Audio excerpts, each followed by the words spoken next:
Welcome to another episode of Data Like I'm 5, where we dive into the digital world and make the complex world of data understandable for everyone, no matter your background. Today, we're exploring a fundamental concept that organizes and structures the vast universe of data we interact with daily. Data schemas. To begin our understanding of data schemas, think of them as a concept that's like the secret blueprint behind organizing data in our daily tasks and business operations. Imagine trying to build a complex puzzle. Without knowing where each piece goes, you're left with a jumble. That's where data schemas come in, guiding us on how to fit each data piece together to reveal the clear picture.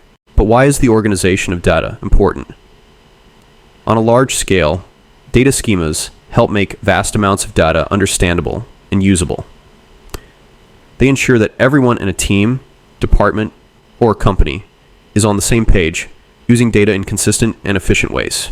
For instance, if we're tracking sales over a year, a data schema ensures that we record each and every sale with the same details.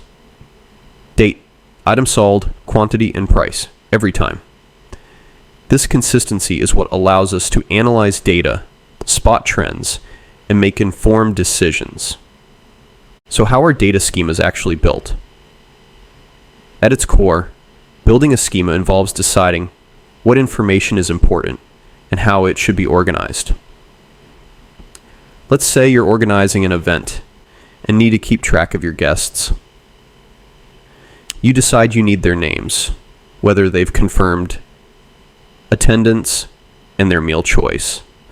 This decision, identifying the essential pieces of information and how they're arranged, is the first step in creating a data schema. Technically, a data schema involves more detailed planning when dealing with large databases. It defines not just the types of data, but also how they relate to each other.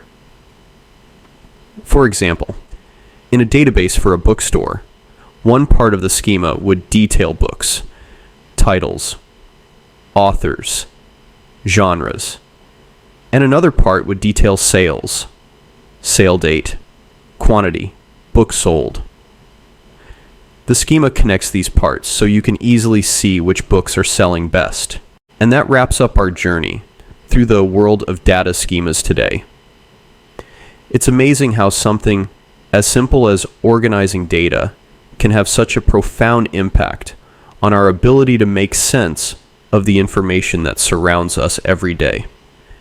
Whether you're managing a personal project or making critical decisions in a business setting, understanding the structure behind your data sets you on the path to clarity and success. I hope this episode has helped you understand the importance of data schemas and given you the tools to start thinking more critically about how data is organized in your world. Thank you for tuning in. Keep exploring, keep learning, and most importantly, keep organizing that data. Until next time, have a good one.